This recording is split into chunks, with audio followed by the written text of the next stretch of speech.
जय हिंद। नमस्कार दोस्तों, आप लोगों का बहुत बहुत स्वागत है आपके अपने channel Surya science classes UP 36 पर। आज हम समझने वाले हैं हड़प्पा सभ्यता से संबंधित 50 प्लस ऑब्जेक्टिव क्वेश्चन। यदि आप ये वीडियो पूरा देख लेते हैं और हर एक क्वेश्चन को अच्छे से रट लेते हैं तो आप किसी भी एग्जाम में बैठिए, UPSC, BPSC, railway, group D, SSC, CGL, दरोगा, किसी भी एग्जाम में बैठेंगे आपका यहाँ से क्वेश्चन नहीं छूटने वाला है, मैं गारंटी के साथ कहता हूँ। तो इसलिए मैं आपसे ये कहना चाहूंगा कि आप वीडियो को अच्छे से पढ़िए और नोट कर लीजिए अच्छे अच्छे क्वेश्चनों को। और आप हमारे वीडियो को लाइक करके अपने दोस्तों के पास वीडियो को शेयर करके, यदि आप चैनल पे नए हैं तो सब्सक्राइब कर लीजिए। चलिए हम वीडियो को शुरू करते हैं। सबसे पहले यहाँ पर क्वेश्चन है, हड़प्पा सभ्यता की खोज किस वर्ष हुई? तो हड़प्पा सभ्यता तो 4000 साल पुरानी है, लेकिन इसकी खोज अंग्रेजों के समय में 1921 में हुई थी। 1921 में हुई थी।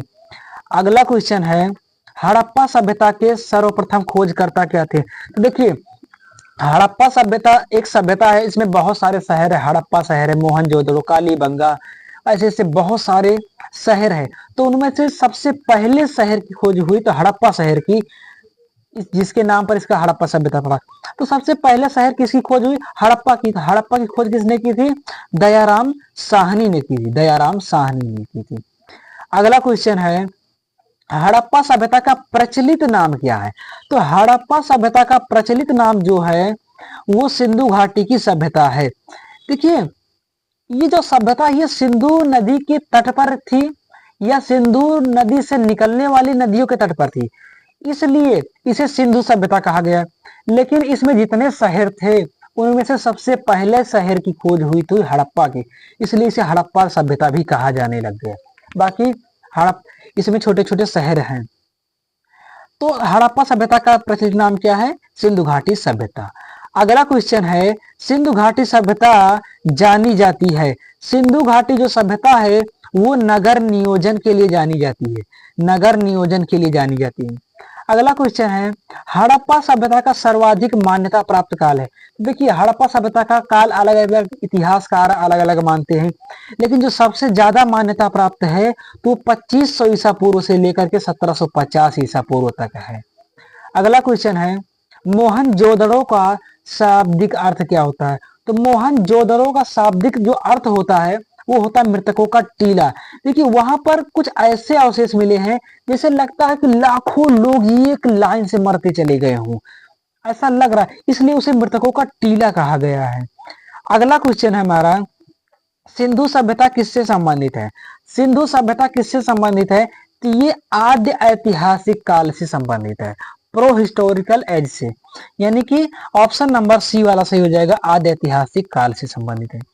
अगला क्वेश्चन है, मोहनजोदड़ो एवं हड़प्पा सभ्यता की पुरातात्विक खुदाई के लिए प्रभावी कौन थे? यानी कि ये जो खुदाई हो रही थी ये किसके अंडर में हो रही थी? कौन इसका नेतृत्व कर रहा था? तो इसका जो नेतृत्व कर रहे थे वो सर जॉन मार्शल द्वारा हो रही थी। यहाँ पर ऑप्शन पहला सही हो जाएगा। अगला क्वेश्चन है, धौलावीरा नामक पुरातात्विक स्थल किस राज्य में है? तो जो धौलावीरा नामक पुरातात्विक स्थल है वह गुजरात में स्थित है। वह गुजरात में स्थित है, जहां पर मोदी जी का शहर, मोदी जी के गांव में नहीं, मोदी जी के राज्य में। यहाँ पर भी वही क्वेश्चन है। अगला क्वेश्चन है, हड़प्पा संस्कृति का वह कौन सा स्थल है जहां दुर्ग तथा निचला नगर अलग अलग प्राचीरों से घिरे हुए हैं? यानी कि हड़प्पा सभ्यता का कौन सा स्थल है जहां दुर्ग और निचला नगर अलग अलग प्राचीरों से घिरे हुए हैं? तो वो है कालीबंगन। वो है कालीबंगन। अगला क्वेश्चन है, हड़प्पा कालीन मुहरों का सर्वाधिक प्रचलित आकार कौन सा है? तो हड़प्पा कालीन जो मुहर थे उनका सर्वाधिक आकार जो था वो वर्गाकार थे। वे वर्गाकार हुआ करते थे।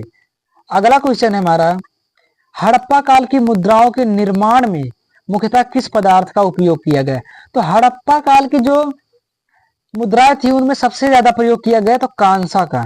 उस समय सोना, चांदी, तांबा, हीरा, लोहा ये सब थे नहीं, तो कांसा था और कांसे का ही प्रयोग किया जाता था। अगला क्वेश्चन है, सिंधु घाटी की सभ्यता में घोड़ों के अवशेष कहां पर मिले? और सिंधु घाटी की सभ्यता में जो घोड़े का अवशेष मिला वो सुरकोटदा में मिला, वो सुरकोटदा में मिला था। अगला क्वेश्चन है, अगला क्वेश्चन है सिंधु घाटी सभ्यता कालीबंगन किस राज्य में स्थित है? तो सिंधु घाटी सभ्यता का जो कालीबंगन है ये राजस्थान में स्थित है, ये राजस्थान में स्थित है। देखिए राजस्थान, इसमें ऑप्शन बी और सी दोनों में दिए हैं, तो एक ही मानना।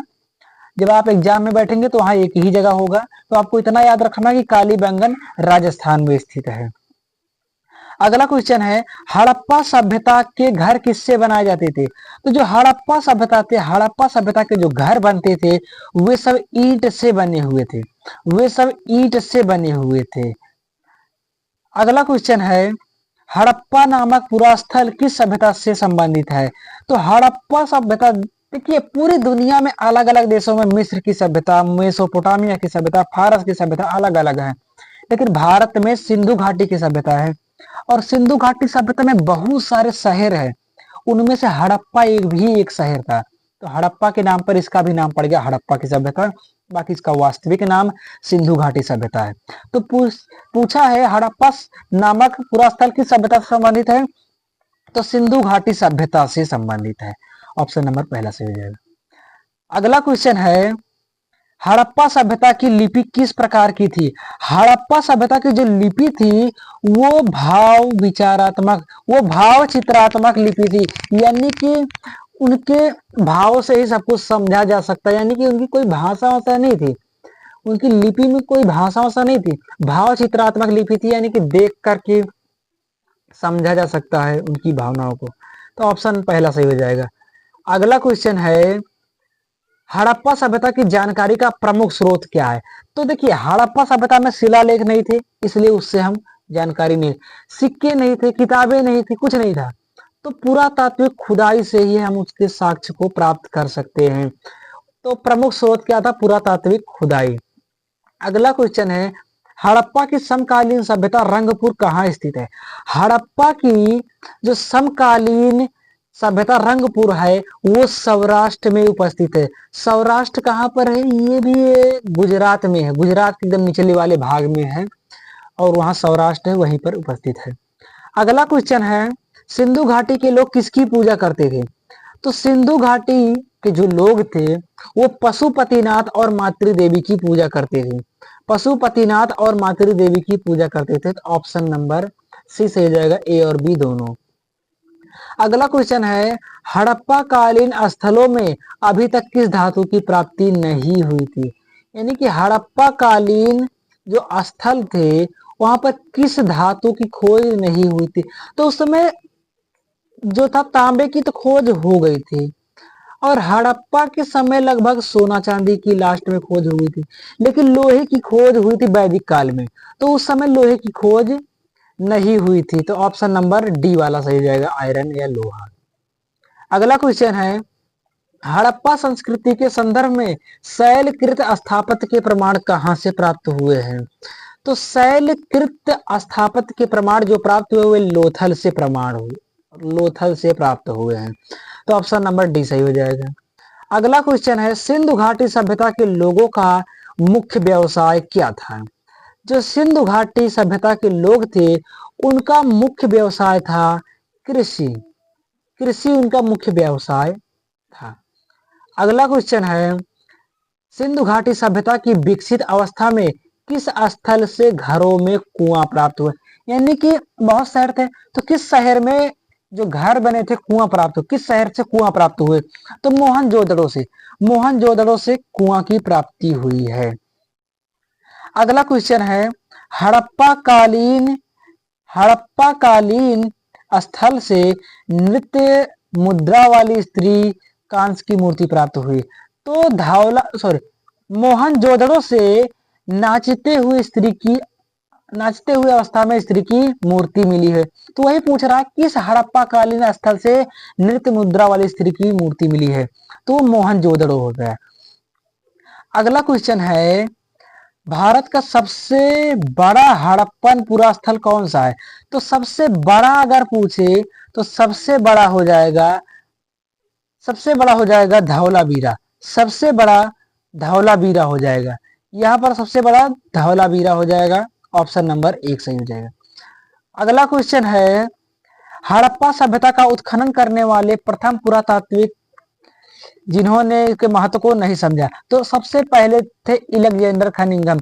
उन्होंने इसको खुदाई तो किया, लेकिन उन्होंने लगा वैसे होगा, वो इग्नोर कर दिए, उस पर ज्यादा ध्यान नहीं दिए। तो यही पूछा जा रहा किसने इसके महत्व को नहीं समझा था, तो एलेक्जेंडर कनिंघम थे, जिन्होंने इसकी खुदाई तो की है लेकिन इसके महत्व को नहीं समझे थे। अगला क्वेश्चन था, किस पुरातत्वविद ने के निर्देशन से हड़प्पा स्थल का ज्ञान प्राप्त हुआ, तो इनमें से थे जॉन मार्शल के निर्देशों से उसकी खुदाई हुई और उन्हीं की वजह से इसकी जानकारियां हमें मिली। अगला क्वेश्चन है हड़प्पा सभ्यता किस युग की है, तो हड़प्पा सभ्यता में कांसे का प्रयोग किया जाता था, कांसे का, इसलिए इसे कांस्य युग भी कहा जाता है। अगला हमारा क्वेश्चन है, मेसोपोटामिया के अभिलेखों में सिंधु सभ्यता के लिए निम्नलिखित में से किस शब्द का प्रयोग किया जाता है, तो मेसोपोटामिया में सिंधु सभ्यता के लिए मेलुहा शब्द का प्रयोग किया जाता है, मेलुहा शब्द का प्रयोग किया जाता है। अगला क्वेश्चन है, वह हड़प्पा कालीन नगर जिसका प्रतिनिधित्व लोथल का पुरातत्व स्थल है, वह हड़प्पा कालीन नगर जिसका प्रतिनिधित्व लोथल का पुरातत्व स्थल है, वह किस नदी पर स्थित है, तो वह भोगवा नदी पर उपस्थित है, वह भोगवा नदी पर उपस्थित है। अगला क्वेश्चन है, सिंधु घाटी सभ्यता का कौन सा स्थल रावी नदी के किनारे स्थित है, सिंधु घाटी सभ्यता का कौन सा स्थल रावी नदी के किनारे स्थित है, तो इसका क्वेश्चन का जवाब आपको कमेंट बॉक्स में देना है। अगला है, कौन सा स्थल घग्घर व उसकी सहायक नदियों की घाटियों में स्थित है, तो वह है बनवाली, बनावली या बनवाली एक ही है, तो वह बनावली है जो घग्घर और उसकी सहायक नदियों पर उपस्थित है। अगला हमारा क्वेश्चन है, सिंधु घाटी की सभ्यता की नगर नियोजन पद्धति किस पर आधारित है, तो सिंधु घाटी की सभ्यता जो है वो पूरी तरह से ग्रिड या जाल पद्धति पर उपस्थित है, ग्रिड या जाल पद्धति पर उपस्थित है। अगला क्वेश्चन है, सिंधु घाटी सभ्यता के नगरीय ऊंचाई वाले भाग को क्या कहा जाता है, तो सिंधु घाटी सभ्यता की जो नगरीय ऊंचाई वाला भाग होता है उसे दुर्ग कहा जाता है, उसे दुर्ग कहा जाता है। अगला क्वेश्चन है, सिंधु घाटी सभ्यता में प्रयोग की जाने वाली ईंटों का अनुपात क्या होता है, तो सिंधु घाटी सभ्यता में जो ईंटों का प्रयोग होता है उसका अनुपात 4:2:1 है, यानी कि लंबाई 4 तो चौड़ाई उसकी आधी, चौड़ाई 2 हो जाएगी और उसका जो मोटाई होगा 1 होगा, यानी कि लंबाई चौड़ाई मोटाई का अनुपात दिया गया है। अगला क्वेश्चन है, मोहनजोदड़ो में सबसे बड़ी इमारत कौन सी है, तो मोहनजोदड़ो में सबसे बड़ी इमारत द पिलर्ड हॉल है, द पिलर्ड हॉल है, ऑप्शन नंबर सी वाला सही हो जाएगा। अगला क्वेश्चन है, सिंधु घाटी सभ्यता का कौन सा स्थल इस काल के बंदरगाह के रूप में प्रचलित है, तो जो लोथल है, लोथल ये आज बंदरगाह के रूप में उपस्थित है।